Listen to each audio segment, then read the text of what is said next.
O silêncio pesado da UTI era quebrado apenas pelo bip constante dos monitores cardíacos e pelo sussurro das máquinas de ventilação mecânica. Eram 3 da manhã quando Marina ajoelhou-se no corredor gelado do Hospital Central, suas mãos entrelaçadas e seus lábios movendo-se em oração silenciosa. Suas lágrimas caíam sobre o chão recém-encerado, enquanto ela suplicava por um milagre que a medicina já havia declarado impossível. Do posto de enfermagem, Débora observava a cena com uma mistura de irritação e desprezo. Com 15 anos de profissão, ela havia visto centenas de famílias desesperadas agarrando-se à fé quando a ciência já havia pronunciado sua sentença final. Para ela, aquilo não passava de negação patética da realidade. Lá vem ela de novo com esse teatro, murmurou Débora para Carla, a enfermeira mais jovem que fazia anotações no computador. 3 noites seguidas ajoelhada naquele corredor. Alguém precisa dizer para essa fanática que milagres não existem. Carla desviou o olhar desconfortável. Ela conhecia a reputação de Débora. Eficiente, competente, mas amarga. 15 anos trabalhando em UTI haviam transformado seu coração em pedra. Ela não acreditava mais em nada, além de protocolos médicos e estatísticas frias. Marina não ouvia as críticas. Seus pensamentos estavam completamente focados em sua filha de 7 anos, Isabela, que jazia inconsciente na cama 17 da UTI. Há 5 dias, um acidente de carro brutal havia arrancado a menina de sua rotina inocente de escola e brincadeiras. As lesões cerebrais eram tão graves que 3 neurologistas diferentes já haviam usado a mesma palavra devastadora: irreversível. Senhora Marina, a voz firme de Débora ecoou pelo corredor. A senhora não pode ficar rezando aqui. Está atrapalhando a circulação do corredor e incomodando outros familiares. Marina levantou-se lentamente, enxugando as lágrimas com as costas da mão. Seu rosto pálido e magro mostrava os sinais de 5 dias sem dormir adequadamente, 5 dias alimentando-se apenas de café e angústia. Desculpe, enfermeira.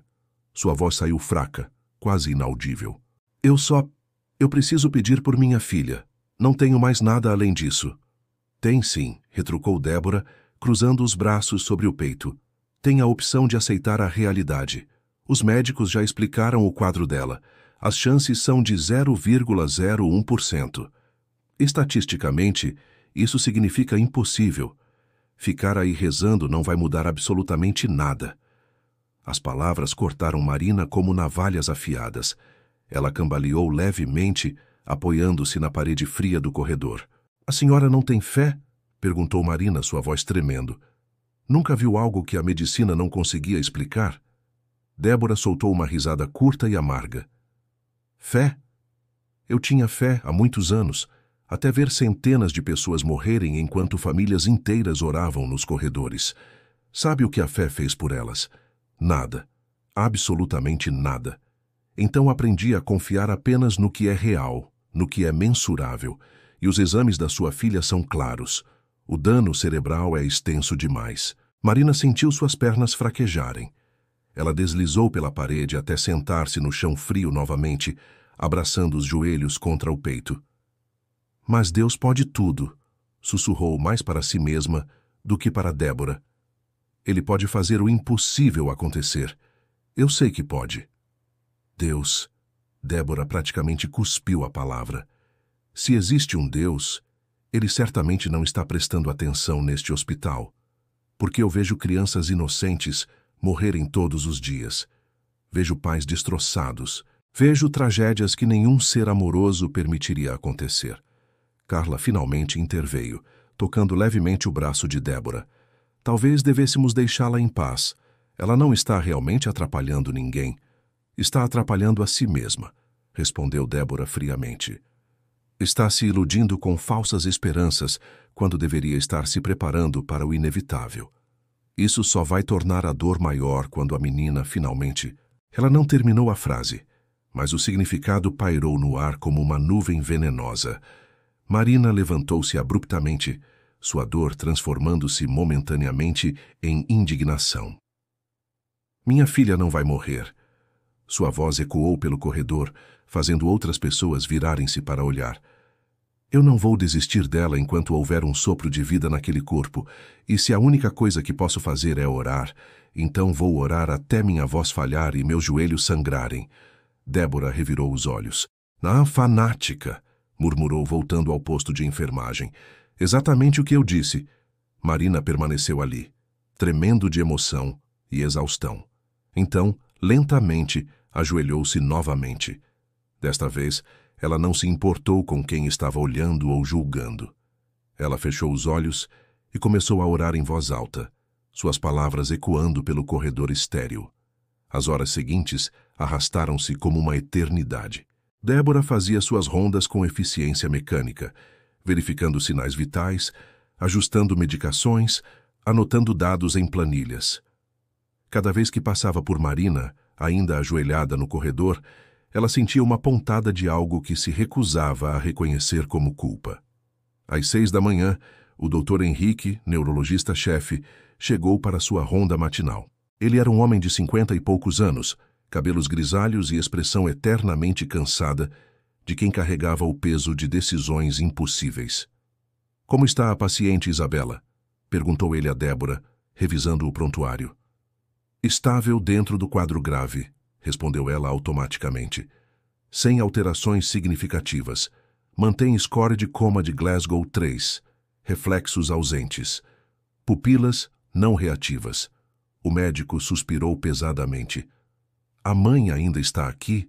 Passando a noite rezando no corredor, disse Débora com desaprovação clara na voz. Tentei fazê-la entender a situação real, mas ela está em negação completa.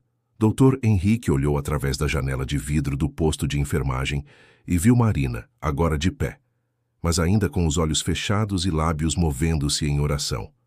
Deixe-a, disse ele suavemente. Às vezes, a fé é tudo o que resta para os familiares quando a medicina chega ao seu limite.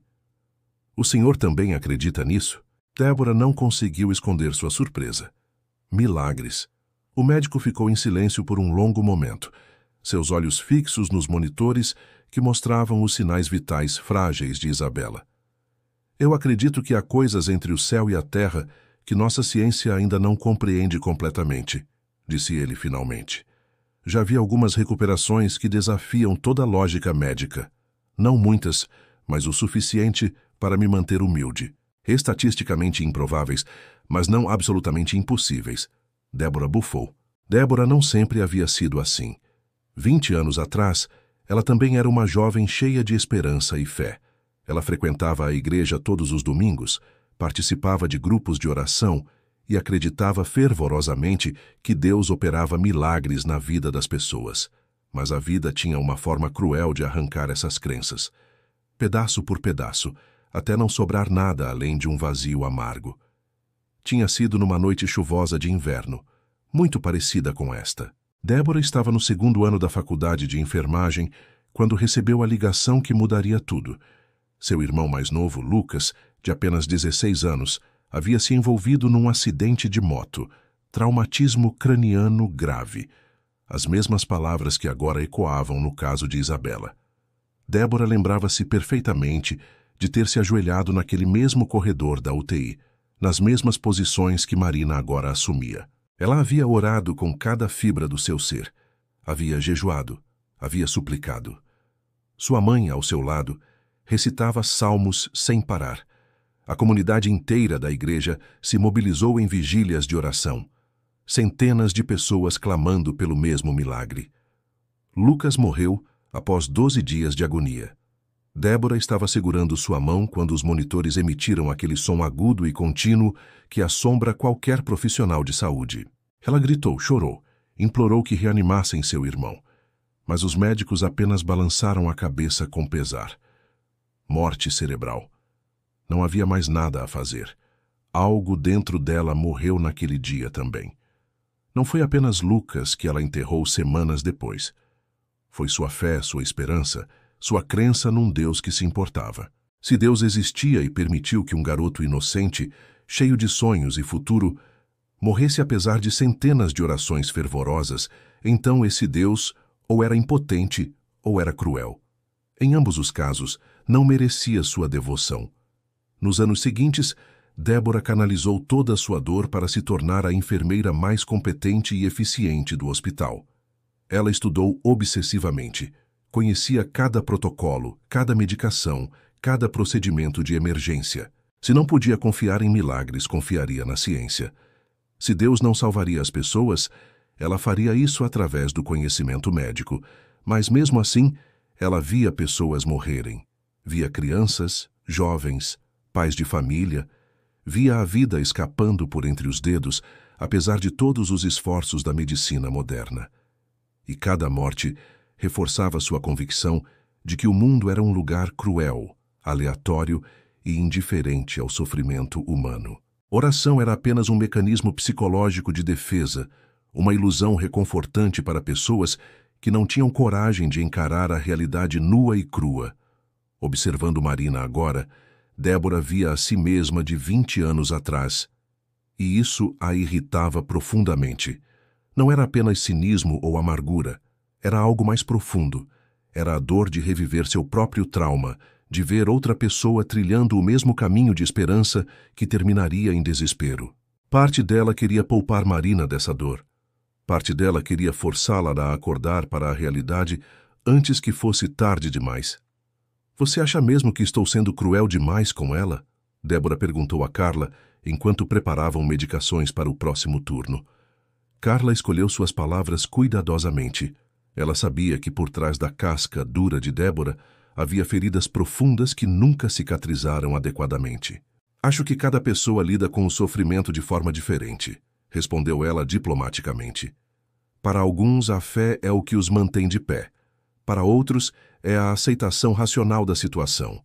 Nenhuma forma está errada. Mas a fé dela não vai mudar nada, insistiu Débora, sua voz carregando uma intensidade que surpreendeu até a si mesma. Aquela menina vai morrer, Carla. Todas as orações do mundo não vão mudar esse fato.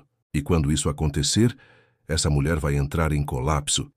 Talvez se eu prepará-la agora, a queda seja menos devastadora. Ou talvez, Carla disse suavemente, você esteja projetando sua própria experiência nela. O que aconteceu com seu irmão foi uma tragédia terrível, Débora.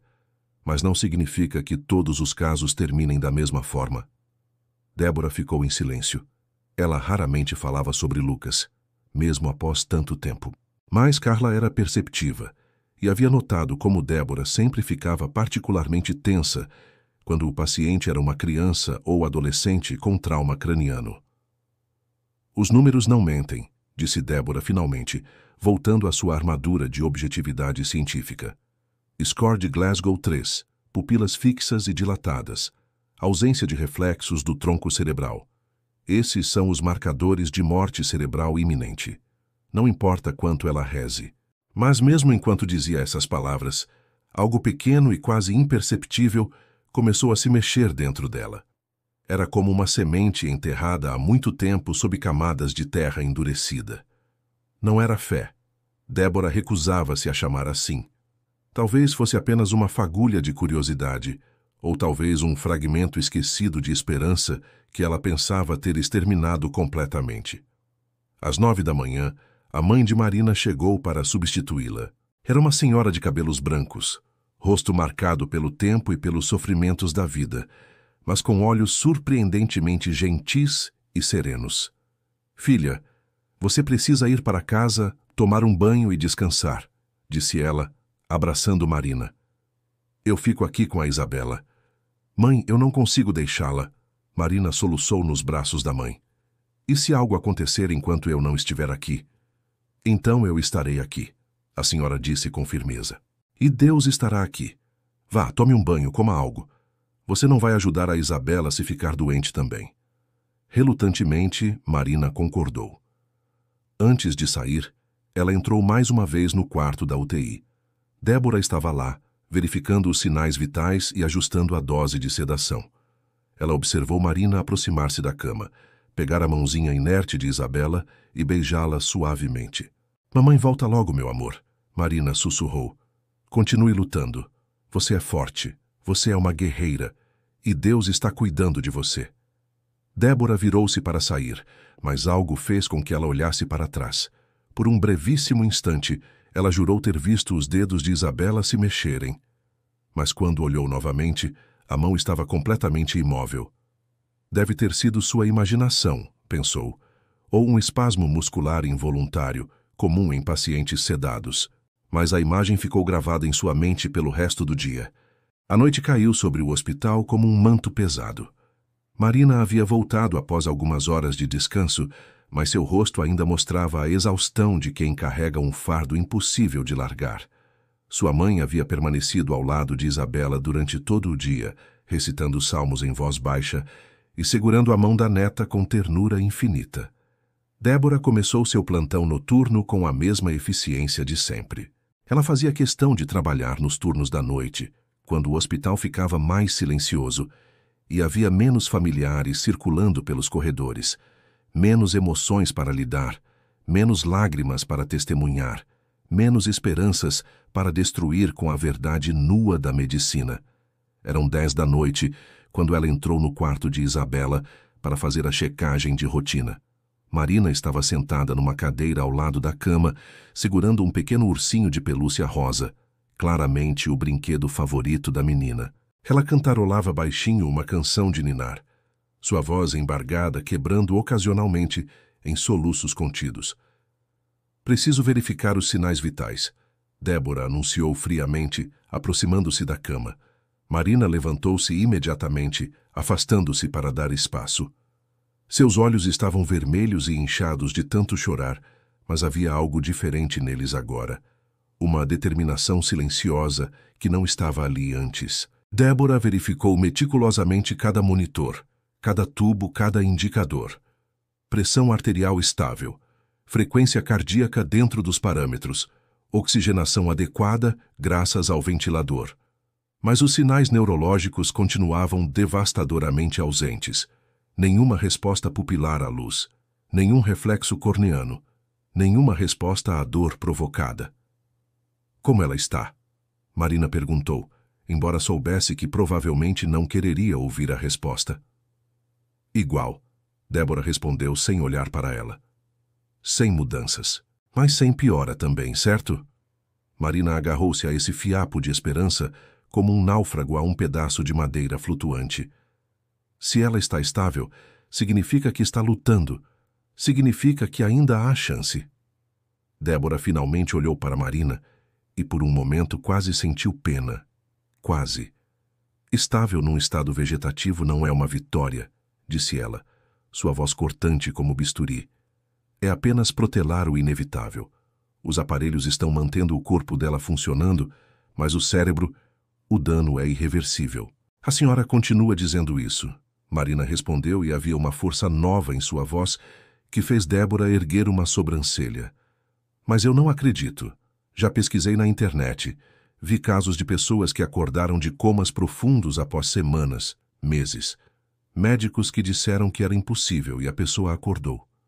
Casos raríssimos, Débora rebateu. Anomalias estatísticas que não deveriam servir de base para falsas esperanças. Para cada um desses casos milagrosos que viralizam na internet, há milhares que terminam exatamente como os médicos previram. Mas esses casos existem, Marina insistiu dando um passo à frente.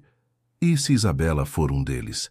Se ela for escolhida para ser um desses milagres? Escolhida por quem? Débora praticamente cuspiu as palavras. Por Deus? Então me explica por que ele escolheria sua filha e não escolheu as outras dezenas de crianças que morreram nesta UTI nos últimos meses. O que faz a Isabela mais especial do que elas? A pergunta pairou no ar como uma bofetada. Marina cambaleou levemente, como se tivesse sido fisicamente atingida. Lágrimas começaram a rolar por suas bochechas novamente. Eu não sei, ela sussurrou. Eu não tenho essas respostas. Só sei que não posso desistir dela. Não posso simplesmente aceitar que ela vai morrer quando ela ainda está aqui, quando seu coração ainda está batendo. Enquanto houver vida, há esperança. Isso não é vida, Débora disse, apontando para o corpo imóvel de Isabela, conectado a uma dúzia de tubos e fios. Isso é existência artificial mantida por máquinas. A Isabela que você conhecia, a menina que ria, brincava, tinha sonhos, essa menina já se foi. Marina soltou um grito abafado de angústia e correu para fora do quarto. Débora ouviu seus soluços ecoando pelo corredor, seguidos pelo som de passos apressados. Provavelmente a avó correndo para consolá-la. Débora permaneceu ali, sozinha com Isabela, e o som rítmico dos ventiladores. Ela olhou para o rosto sereno da menina, tão pacífico que parecia apenas estar dormindo. Cabelos castanhos espalhados no travesseiro branco, pele pálida, quase translúcida, pequenos curativos cobrindo os ferimentos do acidente. Por que ela havia sido tão cruel? Débora perguntou-se, mas ela conhecia a resposta. Porque ver aquela mãe se agarrando a esperanças impossíveis reabria suas próprias feridas. Porque cada oração de Marina era um lembrete doloroso de suas próprias orações não respondidas. Porque se ela pudesse fazer Marina desistir, de alguma forma validaria sua própria desistência de 20 anos atrás. Débora estava prestes a sair do quarto quando algo a fez parar. Ela olhou novamente para Isabela, e desta vez não havia dúvida. O dedo indicador da mão esquerda da menina havia se mexido. Um movimento pequeno, quase imperceptível, mas definitivamente real. Não era um espasmo. Era deliberado. O coração de Débora acelerou. Ela imediatamente verificou todos os monitores. Não havia mudança nos padrões das ondas cerebrais. O eletroencefalograma continuava mostrando atividade mínima, consistente com coma profundo. Mas ela tinha visto aquele dedo se mexer. Tinha certeza. Ela pegou uma lanterna e testou novamente a resposta pupilar. Nada. Testou o reflexo de retirada à dor. Nada. Chamou o nome da menina em voz alta. Nenhuma resposta. Mas havia acontecido. Ela tinha visto. Débora saiu do quarto com passos acelerados, tentando processar o que havia testemunhado. Devia reportar ao médico. Mas reportar o que exatamente? Um movimento de dedo que não foi acompanhado por nenhuma mudança mensurável nos indicadores neurológicos? Eles diriam que foi sua imaginação ou um reflexo involuntário, e talvez fosse exatamente isso, mas pela primeira vez em 20 anos, Débora sentiu algo que jurava ter enterrado junto com seu irmão, uma pontinha de dúvida, e se ela estivesse errada? E se houvesse algo além dos números e gráficos que ela confiava tão cegamente? Ela encontrou Marina no corredor, abraçada à sua mãe, ainda chorando. A senhora idosa acariciava os cabelos da filha e murmurava palavras de conforto. Quando viu Débora se aproximando, a avó de Isabela a encarou com uma serenidade desconcertante, como se pudesse ver através de toda a armadura que Débora havia construído ao redor de si mesma. A enfermeira, a senhora disse gentilmente, sei que a senhora está apenas fazendo seu trabalho, e sei que já viu muito sofrimento neste lugar, mas permita-me dizer algo que aprendi em meus 73 anos de vida. A medicina é maravilhosa, mas não é absoluta. Há mistérios neste mundo que nem a ciência nem a fé conseguem explicar completamente sozinhas. Débora ficou sem palavras. Havia algo na voz daquela mulher, uma sabedoria tranquila que a desarmou completamente. Os dias seguintes trouxeram uma mudança sutil, mas perceptível, na dinâmica entre Débora e a família de Isabela. Embora ainda mantivesse sua postura profissional e distante, Débora começou a observar a menina com mais atenção. Ela verificava os monitores com frequência maior do que a necessária. Anotava cada pequeno detalhe que antes passaria despercebido e se pegava prestando atenção nas orações de Marina, mesmo fingindo não estar ouvindo. Era a sexta noite desde o acidente. Débora estava organizando medicações no posto de enfermagem quando ouviu Marina conversando com a filha no quarto. Ela fazia isso constantemente, narrava histórias, cantava músicas, contava sobre o dia ensolarado lá fora, sobre o gato de estimação que sentia falta dela em casa, sobre os colegas de escola que haviam feito cartões de melhoras. Hoje a professora mandou recado, Isa, Marina dizia, sua voz forçadamente alegre. A turma toda fez um mural com desenhos para você. O desenho da Ana ficou lindo. Ela fez você com sua fantasia de princesa da última festa junina. Lembra como você amou aquela festa? Você dançou quadrilha a noite inteira. Débora encontrou-se parada na porta, observando a cena. Marina segurava a mão de Isabela, acariciando os pequenos dedos com infinita ternura. E então, aconteceu novamente.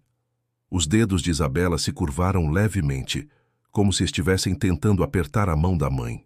Débora entrou rapidamente no quarto, fazendo Marina sobressaltar-se. "A senhora viu?" Marina perguntou, seus olhos arregalados de esperança. Ela apertou minha mão. Eu senti. Débora aproximou-se da cama, seu treinamento médico lutando contra o que seus olhos haviam testemunhado. Ela verificou os monitores meticulosamente. Ainda não havia mudanças significativas no eletroencefalograma. Mas havia algo. Uma leve variação no padrão de ondas cerebrais que não estava presente nos exames anteriores. "Pode ter sido um reflexo", Débora disse, mas sua voz carecia da convicção usual. "Movimentos involuntários são comuns em pacientes em coma." "Não foi involuntário", Marina insistiu, apertando a mão de Isabela novamente. "Foi uma resposta. Ela me ouviu. Eu sei que ouviu." Débora estava prestes a argumentar quando viu acontecer de novo. Desta vez, não havia como negar. Quando Marina apertou a mão da filha, Isabela retribuiu a pressão. Era fraco, quase imperceptível, mas estava lá. Um sinal de consciência onde, teoricamente, não deveria existir nenhuma. "Preciso chamar o Dr. Henrique", Débora disse abruptamente, saindo do quarto com passos apressados. 20 minutos depois, o neurologista estava ao lado da cama de Isabela, realizando uma bateria de testes neurológicos. Ele testou reflexos, respostas a estímulos, comandos verbais. Marina observava cada movimento com o coração na garganta, orando silenciosamente para que o médico visse o que ela havia sentido. Dr. Henrique examinou minuciosamente os novos dados do eletroencefalograma, comparando-os com os exames anteriores. Seu rosto permaneceu inescrutável, aquela máscara profissional que todos os médicos aprendem a usar para não revelar suas emoções aos familiares antes de terem certeza absoluta de suas conclusões. "Há uma mudança", ele disse finalmente, escolhendo suas palavras com cuidado extremo. "Pequena, mas presente. A atividade cerebral aumentou marginalmente. Ainda estamos muito longe de qualquer prognóstico favorável, mas é uma mudança que não esperávamos ver." "Isso significa que ela está melhorando?" Marina perguntou, sua voz tremendo entre esperança e medo de se decepcionar novamente. "Significa que há alguma atividade neurológica onde antes parecia não haver nenhuma", Dr. Henrique explicou. "Não quero criar falsas expectativas, mas também não posso ignorar o que os dados estão mostrando. Vamos continuar monitorando de perto." Quando o médico saiu, Marina caiu de joelhos ao lado da cama, suas mãos entrelaçadas em oração fervorosa. Lágrimas de gratidão rolavam por seu rosto enquanto ela agradecia a Deus repetidamente. Débora permaneceu ali, observando a cena, sentindo algo estranho e desconfortável se mexendo em seu peito. Seria coincidência? Seria apenas o corpo de Isabela reagindo de forma inesperada aos tratamentos? Ou seria possível que aquelas orações intermináveis de Marina estivessem de alguma forma fazendo diferença? Débora sacudiu a cabeça, tentando afastar pensamentos tão ilógicos. Ela era uma mulher de ciência.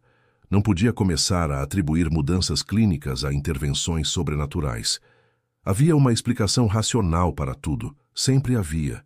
Mas naquela noite, enquanto fazia suas rondas habituais, Débora se pegou fazendo algo que não fazia há 20 anos. Ela parou ao lado da cama de Isabela quando ninguém estava olhando. Observou a menina por um longo momento e sussurrou, tão baixinho que mal podia ouvir a própria voz. "Se você está aí em algum lugar, menina, lute. Mostre para todos nós que estávamos errados."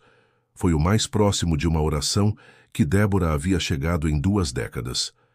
Nas 48 horas seguintes, as mudanças se tornaram mais evidentes. Isabela começou a apresentar reflexos que antes estavam ausentes.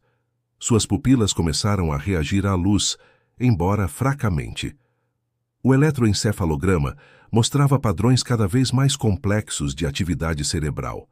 Ainda era coma, ainda era grave, mas não era mais aquele vazio neurológico que parecia uma sentença de morte. O hospital inteiro começou a tomar conhecimento do caso. Enfermeiras de outros setores encontravam desculpas para passar pela UTI e ver a menina que estava desafiando as probabilidades. O Dr. Henrique chamou 2 outros neurologistas para avaliar o caso, querendo segunda e terceira opiniões, antes de fazer qualquer declaração mais otimista à família.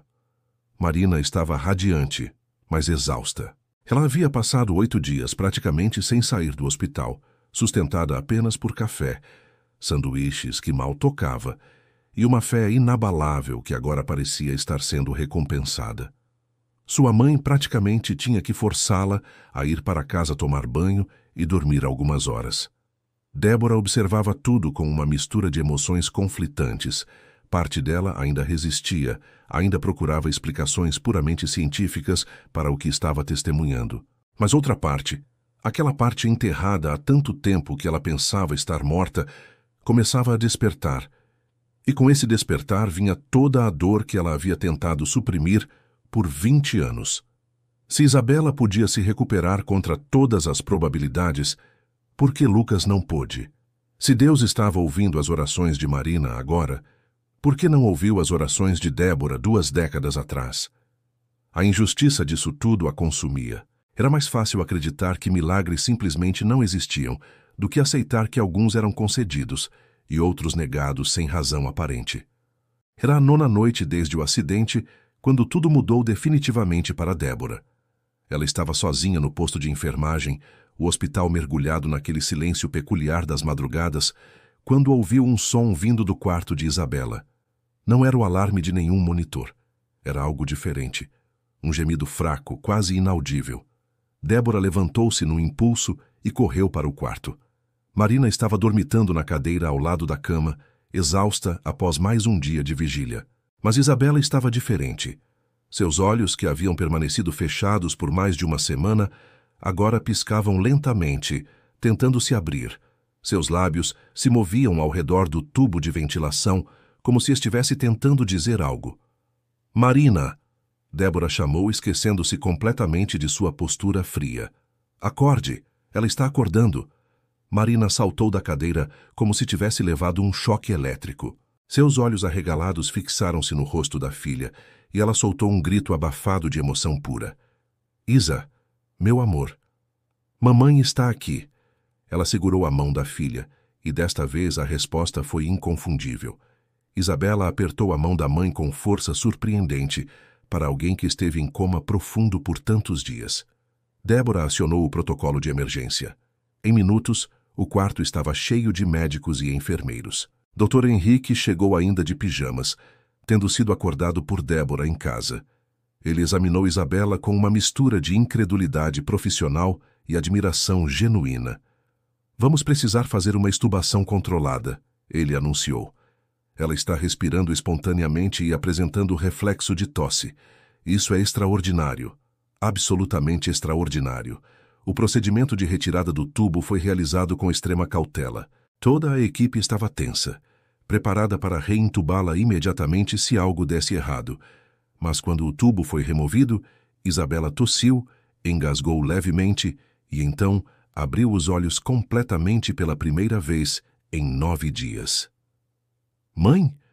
Sua voz saiu rouca, quase inaudível, mas era a palavra mais bela que Marina havia escutado em toda a sua vida. Marina desabou em lágrimas, segurando o rosto da filha com ambas as mãos, beijando sua testa repetidamente, rindo e chorando simultaneamente.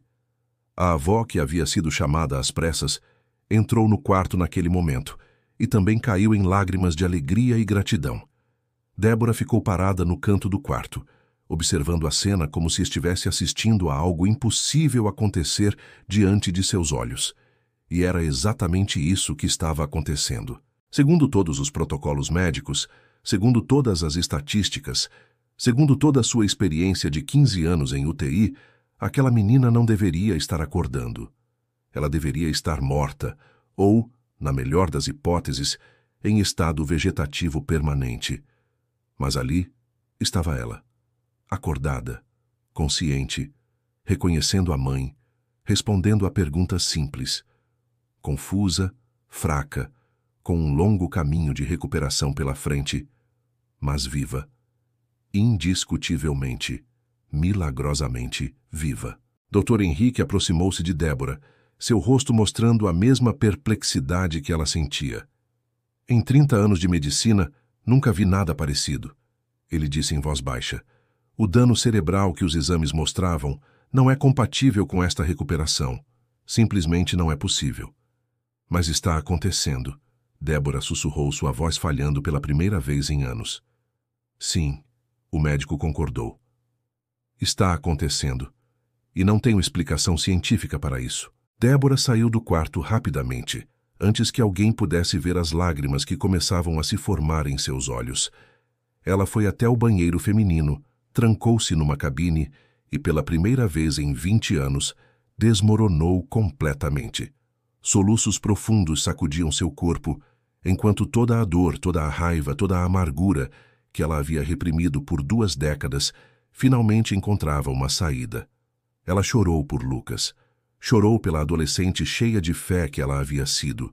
Chorou pelos anos de dureza e cinismo que havia construído ao redor de seu coração.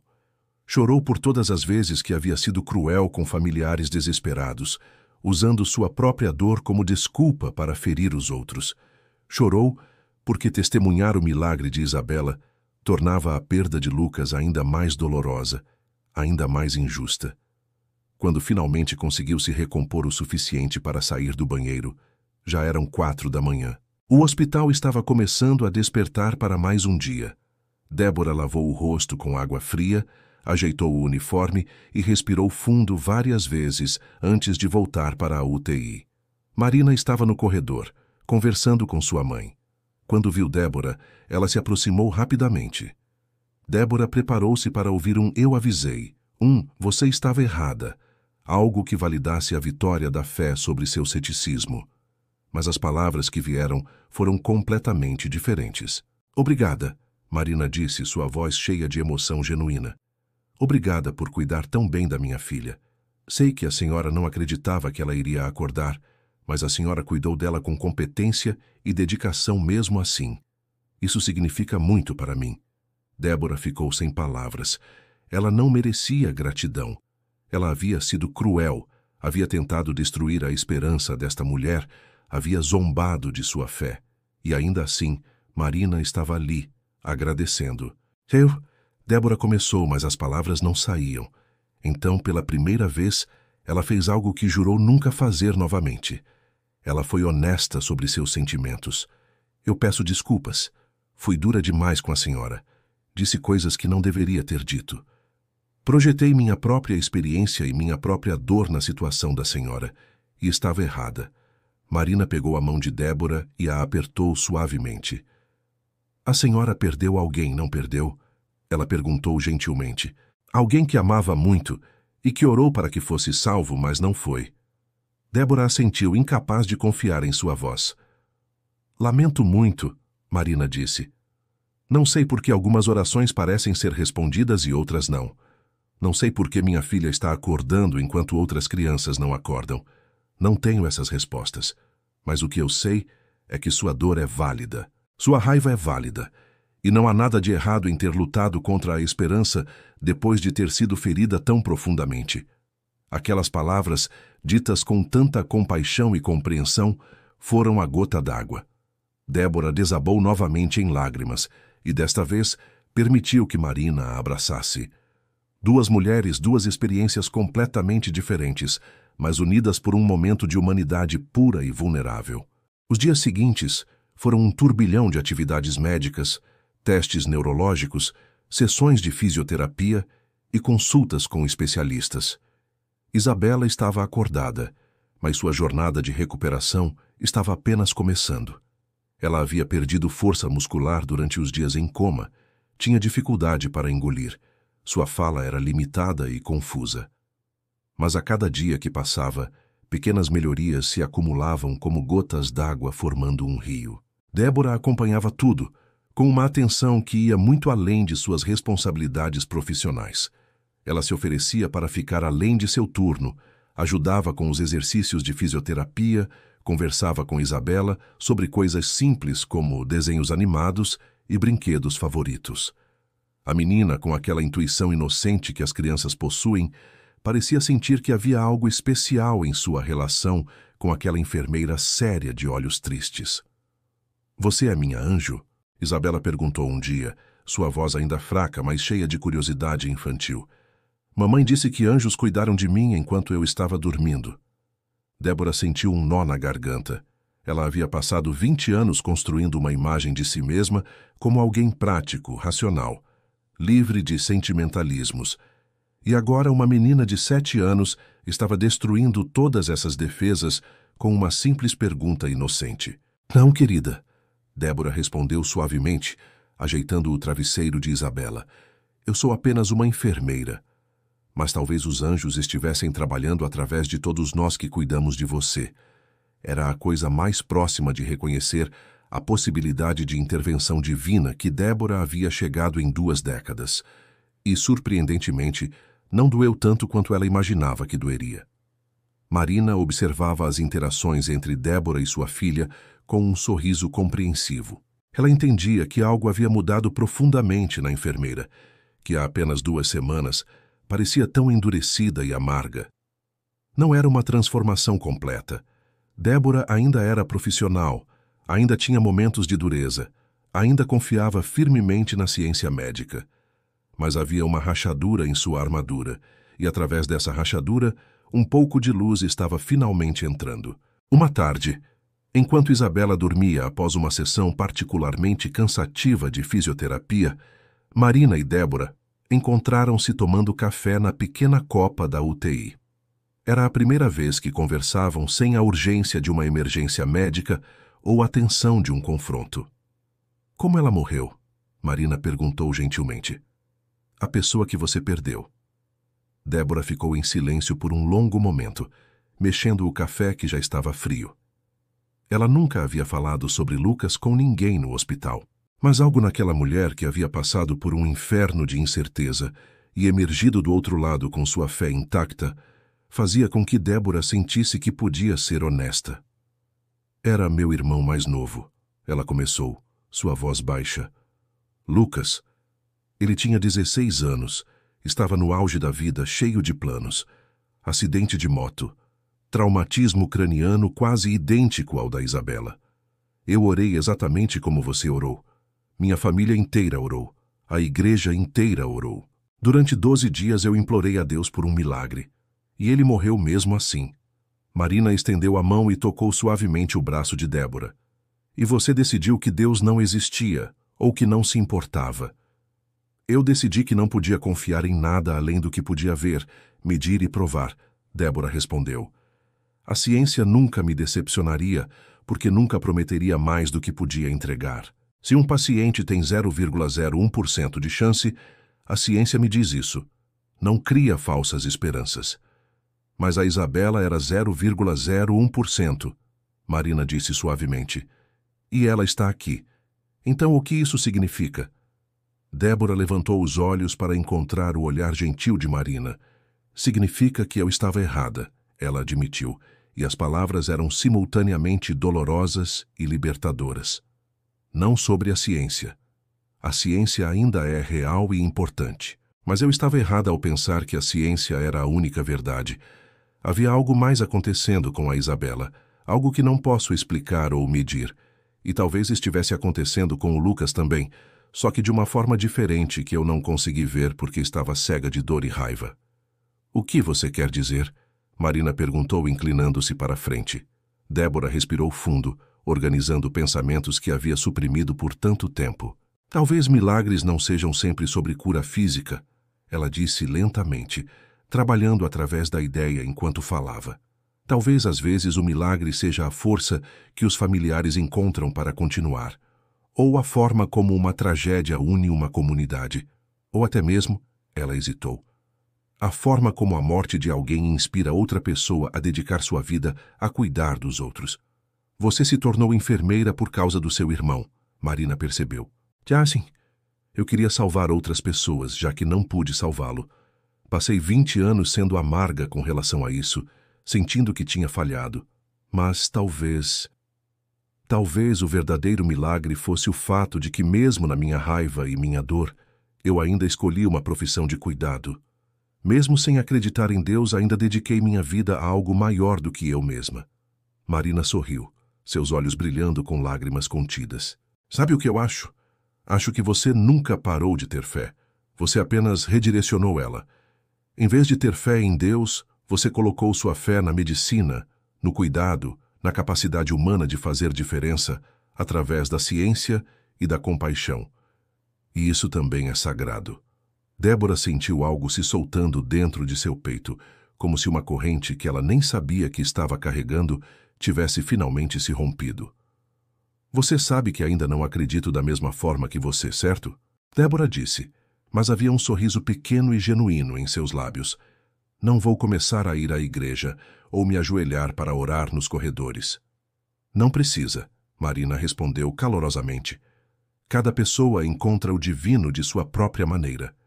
Você encontra através da ciência, do cuidado meticuloso, da dedicação aos seus pacientes. Quem sou eu para dizer que isso não é uma forma de oração? Naquele momento, Carla entrou na copa com uma expressão animada. Débora, você precisa ver isso. A Isabela acabou de dar 3 passos sozinha com a ajuda do fisioterapeuta. 3 passos completos. Débora e Marina correram de volta para o quarto da UTI. Isabela estava de pé, apoiada pelo fisioterapeuta de um lado e por sua avó do outro, com um sorriso radiante no rosto apesar do esforço evidente. A recuperação de Isabela tornou-se o assunto de conversas em todo o hospital. Médicos residentes pediam para observar seu caso. Estudantes de medicina faziam anotações detalhadas. O Dr. Henrique estava considerando escrever um artigo para uma revista médica sobre aquela recuperação neurologicamente improvável. Mas para Débora, o impacto ia muito além do interesse científico. Ela começou a perceber padrões que havia ignorado durante anos de trabalho na UTI. Havia outros casos de recuperações inesperadas que ela havia atribuído puramente a variações estatísticas ou diagnósticos imprecisos. E se houvesse algo mais? Não necessariamente intervenção divina direta. Débora ainda lutava com essa ideia, mas talvez uma combinação complexa de fatores que a ciência ainda não compreendia completamente. O poder da presença familiar, o impacto de palavras amorosas ditas a pacientes inconscientes, a força da vontade humana que transcendia a biologia pura. Ela começou a observar outros familiares nos corredores com olhos diferentes. A esposa idosa, que cantava canções antigas para o marido em coma. O pai que lia histórias em quadrinhos para o filho adolescente que havia sofrido um derrame. A filha que trazia flores frescas todos os dias para a mãe que estava morrendo de câncer.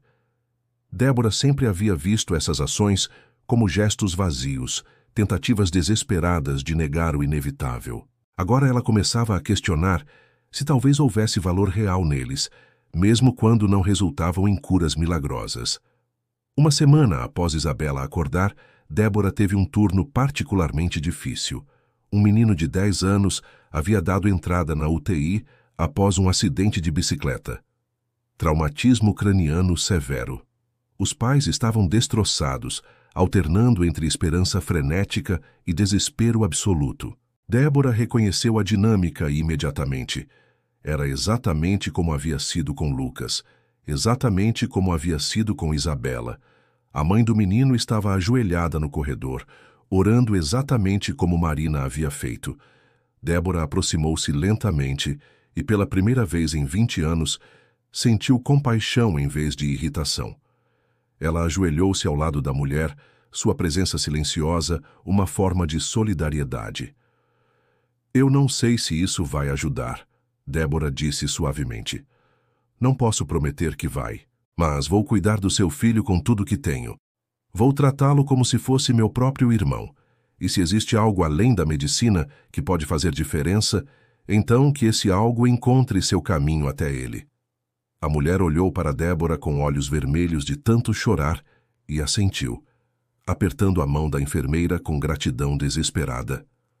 Naquela noite, Débora fez algo que não fazia há 2 décadas. Ela não exatamente orou, ainda não conseguia fazer isso, mas permitiu-se um momento de silêncio intencional, uma abertura para a possibilidade de que houvesse forças no universo além de sua compreensão. Foi desconfortável e estranho, mas também trouxe uma paz inesperada. O menino não teve a mesma sorte de Isabela. Após 3 dias, os médicos declararam morte cerebral. Débora estava ao lado dos pais quando eles tomaram a impossível decisão de desligar os aparelhos. Ela esperava sentir a antiga amargura retornar, a velha raiva contra um universo injusto, mas o que ela sentiu foi diferente. Era tristeza, sim, e uma profunda compaixão pelos pais. Mas não havia mais aquela raiva corrosiva que havia envenenado sua alma por tanto tempo. Porque ela finalmente entendia algo crucial. O fato de Isabela ter se recuperado não invalidava a dor da perda daquele menino. E a perda daquele menino não invalidava o milagre de Isabela. Ambos eram verdadeiros. Ambos eram reais. E não havia resposta simples para por que alguns viviam e outros morriam. Talvez nunca houvesse. Marina visitou Débora no dia seguinte, tendo ouvido sobre o menino através da rede informal de comunicação hospitalar. Sinto muito, ela disse sinceramente. Sei que você se importou com ele. Sim, me importei, Débora admitiu. E ainda doeu quando ele morreu. Mas desta vez, a dor foi diferente. Não foi aquela raiva destrutiva. Foi apenas tristeza. Tristeza limpa, se isso faz sentido. Faz total sentido, Marina respondeu. Tristeza é humana. Raiva contra o universo é o que acontece quando não permitimos que a tristeza seja apenas tristeza. Débora assentiu lentamente, absorvendo aquela sabedoria simples, mas profunda. Sabe, eu passei 20 anos com tanto medo de sentir novamente que transformei meu coração em pedra. Ela confessou. Pensei que se não me importasse, não poderia ser ferida. Mas tudo o que consegui foi me tornar uma pessoa amarga que feria os outros com minhas próprias feridas não curadas. Mas você está se curando agora, Marina disse gentilmente. Posso ver. E o Lucas teria orgulho da mulher que você se tornou, mesmo com todos os anos de luta e dor. Aquelas palavras atingiram Débora como um relâmpago. Pela primeira vez desde a morte de Lucas, ela se perguntou o que ele pensaria dela agora. Ele teria ficado feliz de saber que sua morte a levou para a enfermagem, mesmo que por razões complicadas.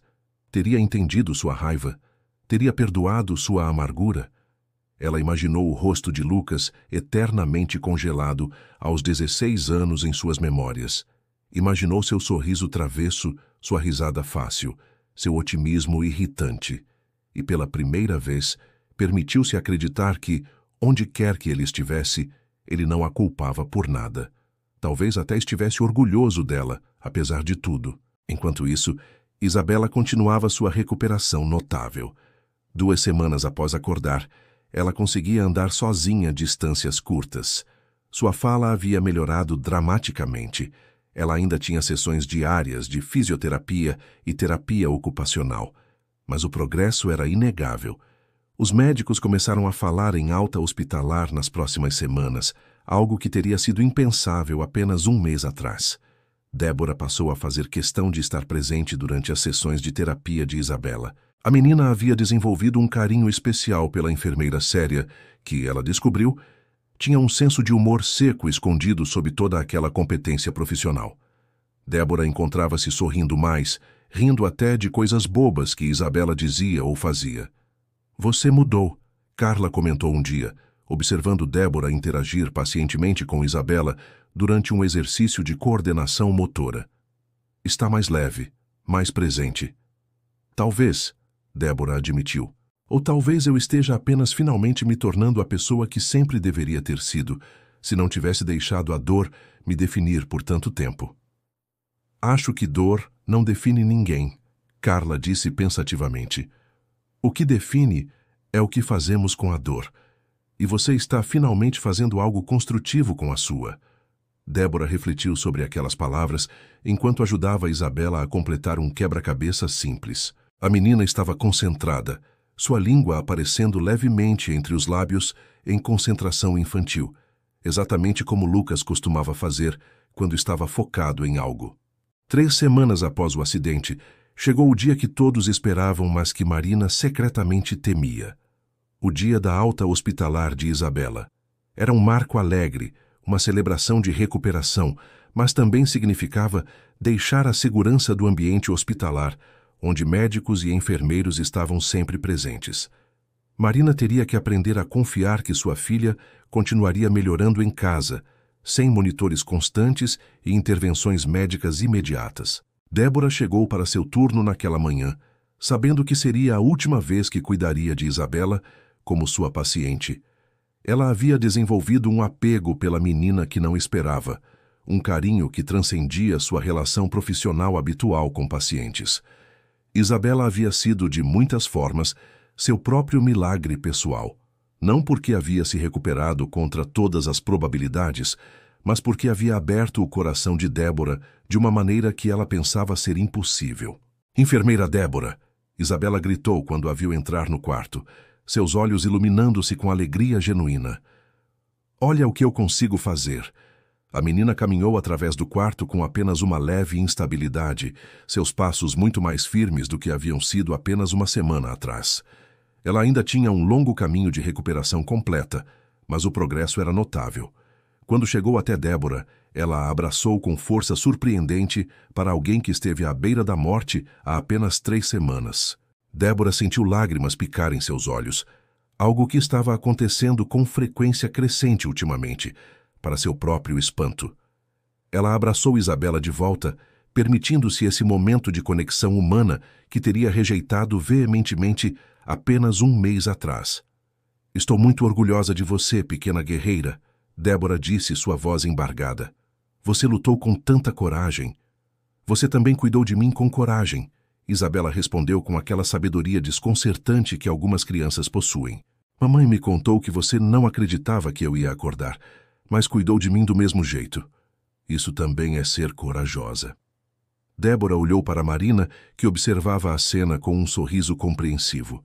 Elas haviam desenvolvido uma amizade inesperada através daquela provação, uma conexão forjada no fogo da crise e temperada pela compaixão mútua. Dr. Henrique chegou para fazer a última avaliação antes da alta.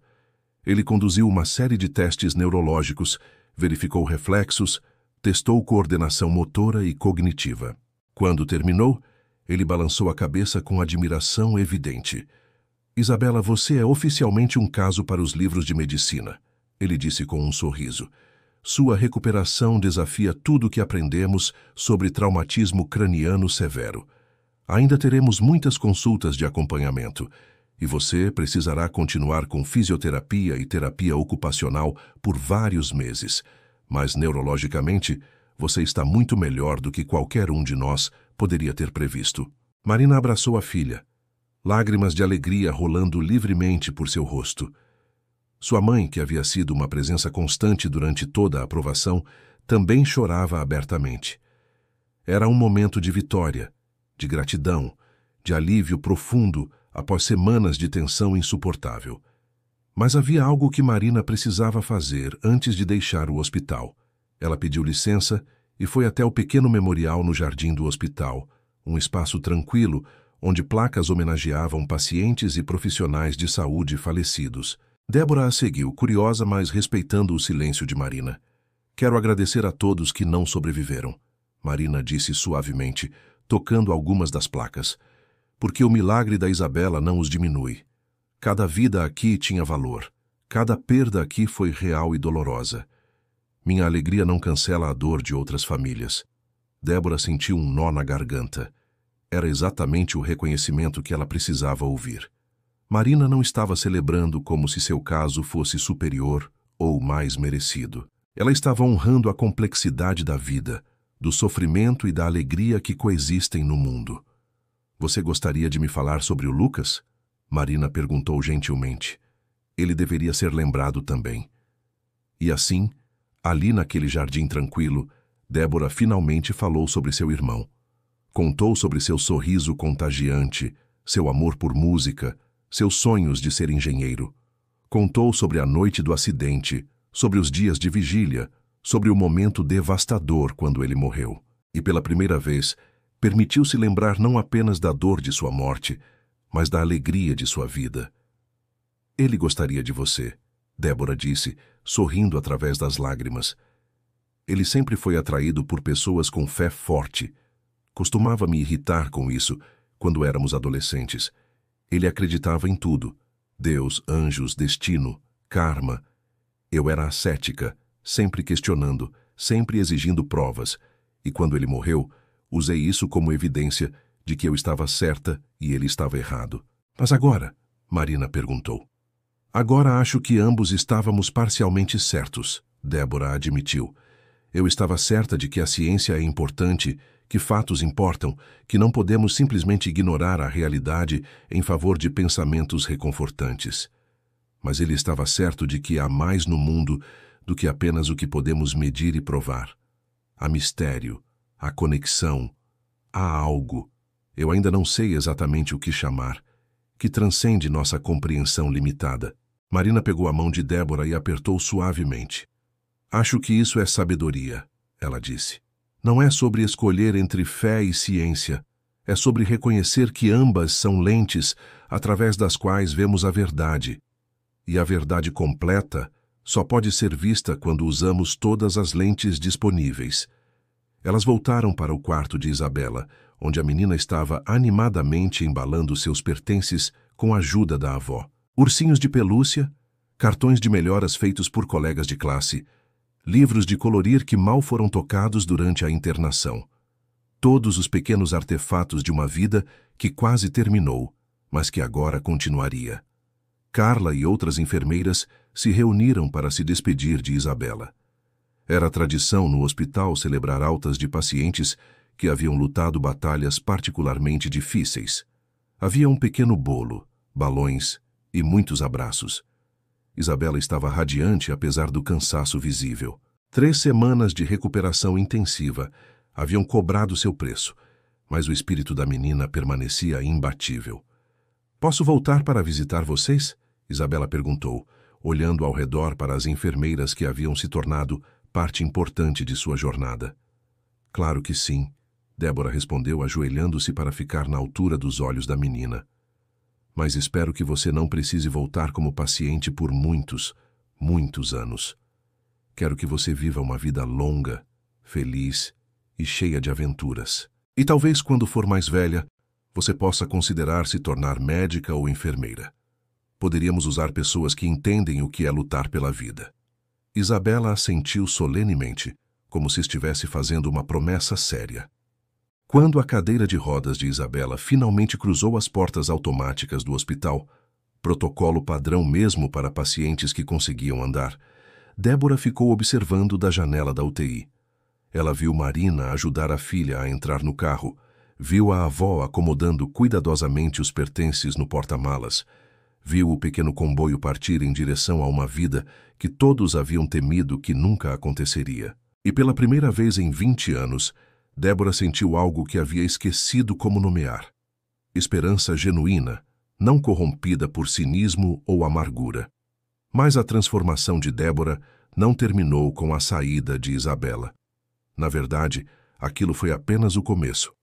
Nos dias e semanas seguintes, ela começou a repensar toda a sua abordagem ao trabalho e à vida.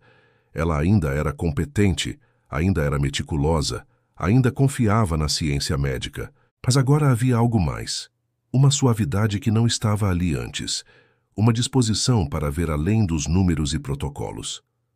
Ela começou a passar mais tempo conversando com familiares de pacientes. Não para dar falsas esperanças ou fazer promessas que não podia cumprir, mas para oferecer presença humana genuína em momentos de crise. Ela descobriu que podia ser honesta sobre probabilidades e prognósticos sem ser cruel. Podia reconhecer a realidade médica, enquanto ainda respeitava a necessidade humana de esperança e fé. Uma tarde, 2 semanas após a alta de Isabela, uma mulher jovem foi internada na UTI após tentativa de suicídio. Overdose de medicamentos. A família estava destroçada, oscilando entre alívio porque ela havia sobrevivido e culpa por não terem percebido os sinais de sua depressão profunda. A mãe da jovem estava particularmente devastada, culpando-se por tudo.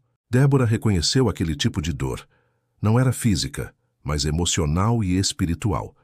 E reconheceu que, há um mês, teria tratado aquela família com eficiência clínica, mas sem compaixão real.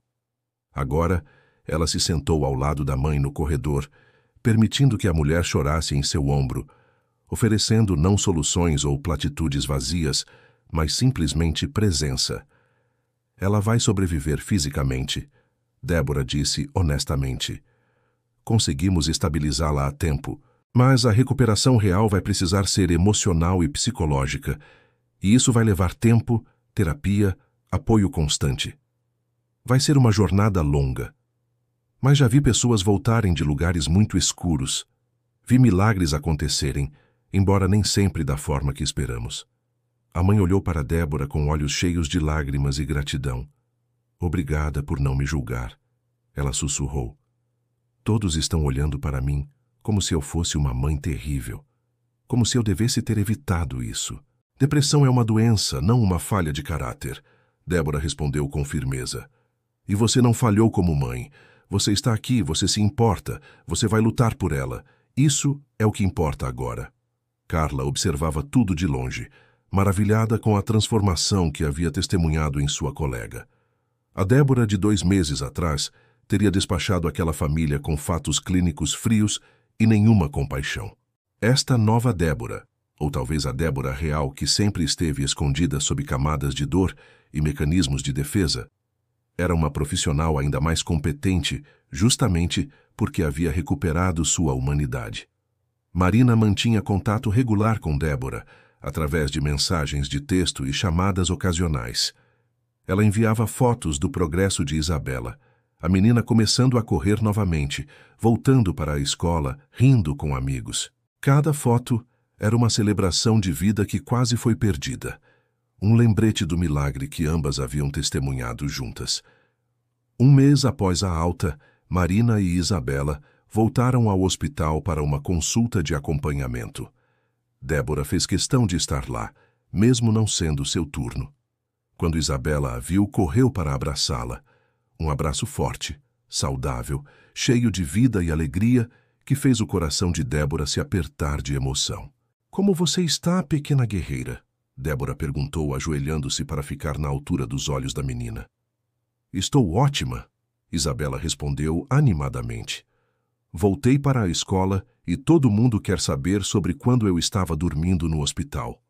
Eu conto para eles sobre você e como você cuidou de mim mesmo quando estava triste. Débora olhou para Marina, questionando com os olhos.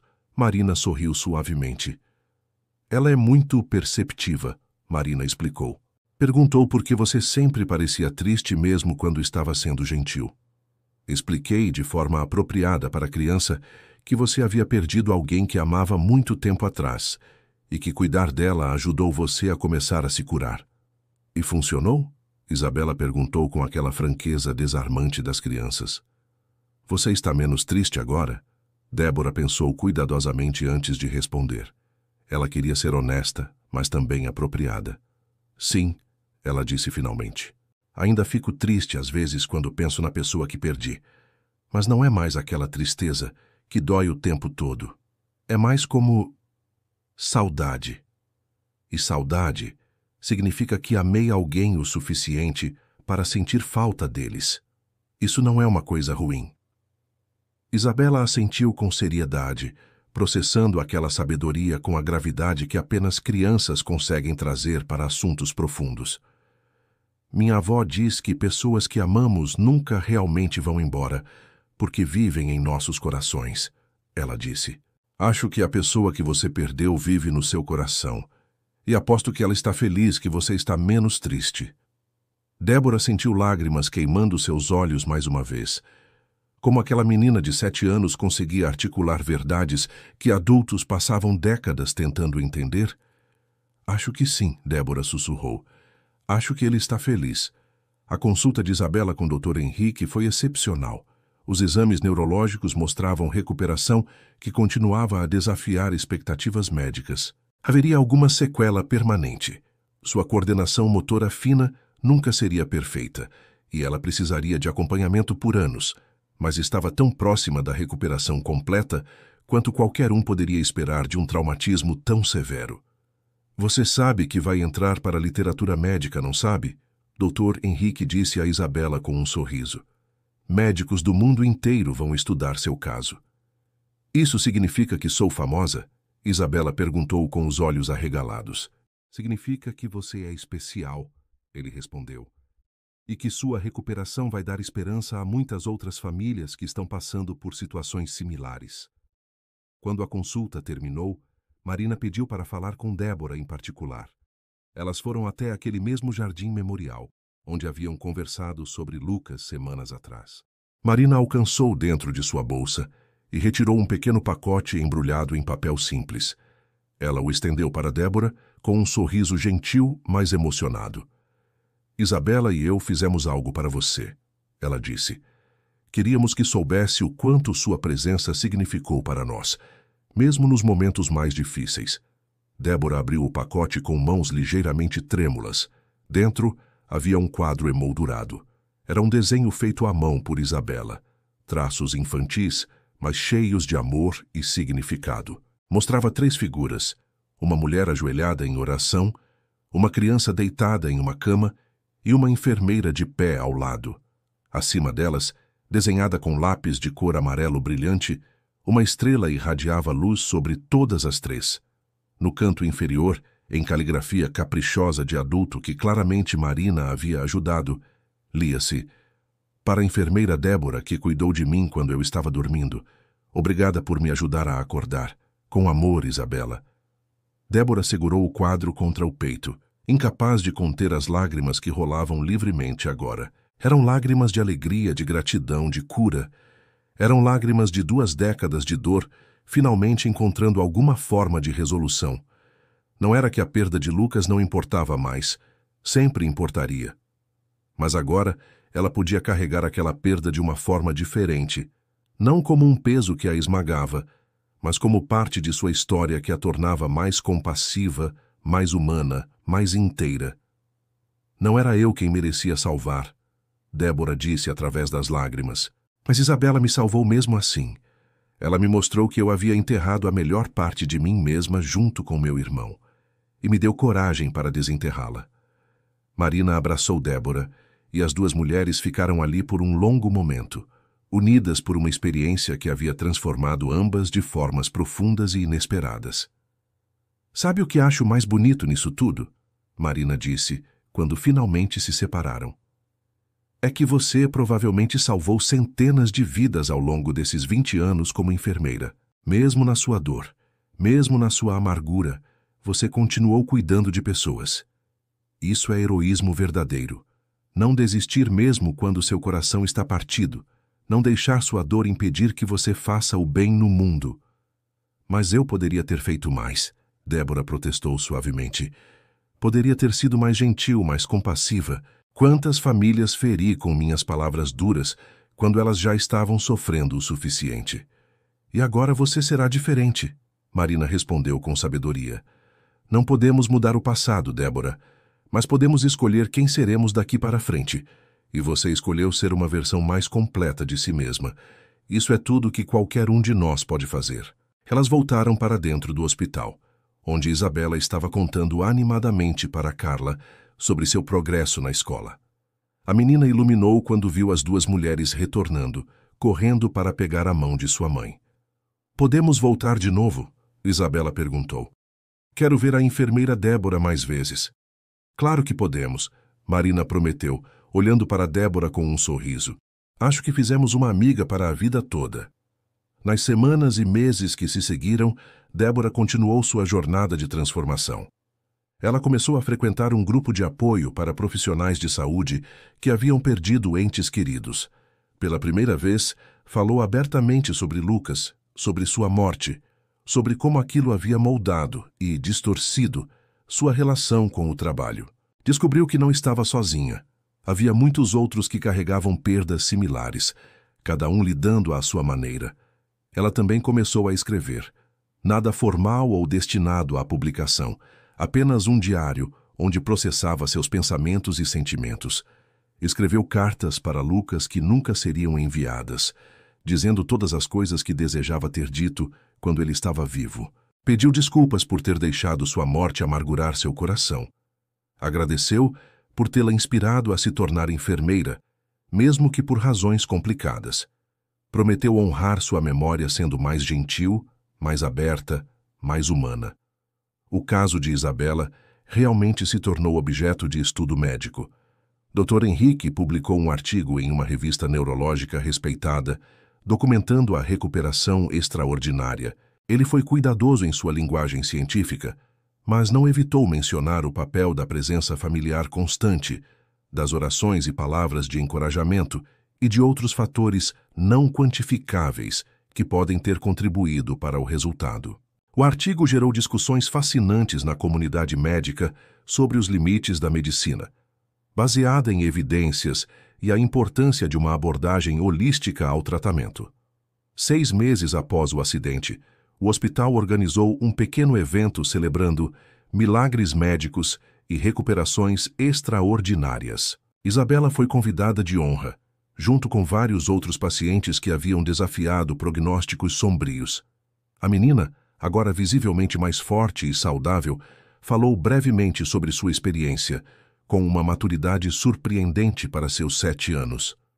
"Eu não lembro de estar no coma", ela disse, sua voz pequena mas clara através do microfone. "Mas minha mãe me conta que muitas pessoas cuidaram de mim. Médicos, enfermeiras, minha família. E ela diz que todos eles foram importantes. A medicina que os médicos deram, as orações que minha mãe fez, o cuidado que as enfermeiras tiveram. Tudo junto me ajudou a acordar." A plateia aplaudiu calorosamente.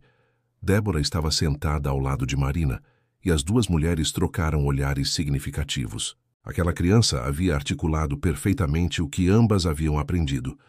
Não era sobre escolher entre ciência e fé, entre medicina e milagre. Era sobre reconhecer que todos esses elementos trabalham juntos de formas misteriosas e maravilhosas. Após o evento, enquanto Débora estava arrumando suas coisas para ir para casa, ela encontrou uma carta em seu armário.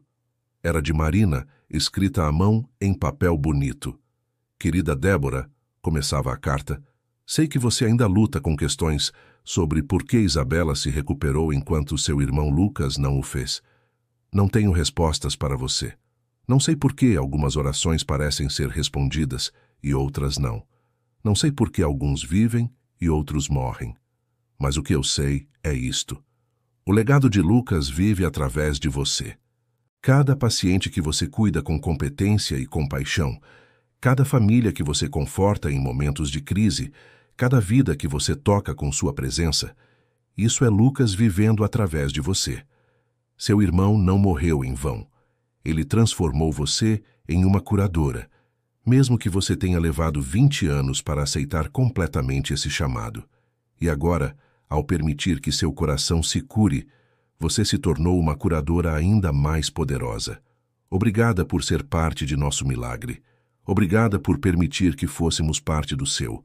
Com amor e gratidão eterna, Marina e Isabela." Débora segurou a carta contra o peito, permitindo que as palavras penetrassem profundamente em seu coração.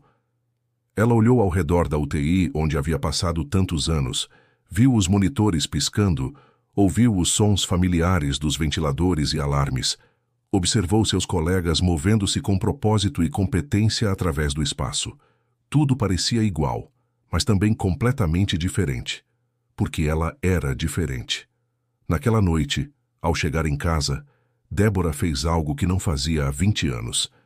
Ela pegou uma antiga caixa de sapatos do fundo do armário, cheia de fotos e lembranças de Lucas. Por décadas havia sido doloroso demais olhar para aquelas memórias, mas agora ela abriu a caixa e passou horas revivendo momentos felizes. Lucas aos 10 anos, sem os dentes da frente, sorrindo para a câmera. Lucas aos 14, recebendo um prêmio na escola. Lucas aos 16, algumas semanas antes do acidente, rindo de algo que ela havia dito. E pela primeira vez, Débora conseguiu olhar para aquelas fotos e sorrir através das lágrimas. Conseguiu lembrar não apenas de sua morte, mas de sua vida. Conseguiu sentir gratidão por ter tido um irmão tão especial, mesmo que por tempo tão curto. "Obrigada, Lucas", ela sussurrou para a foto do irmão, "por me tornar enfermeira, por me ensinar mesmo na morte que o amor vale o risco da dor. E obrigada, onde quer que você esteja, por enviar uma menininha teimosa chamada Isabela para me lembrar de como amar novamente. E ali naquela noite silenciosa, Débora finalmente fez paz com seu passado, abraçou seu presente e olhou para o futuro com algo que não sentia há 2 décadas. Esperança verdadeira, não baseada em certezas ou garantias, mas na compreensão profunda de que mesmo em um mundo cheio de dor e perda milagres, pequenos e grandes, ainda acontecem. E às vezes, o maior milagre de todos é o despertar de um coração que pensava estar morto para sempre.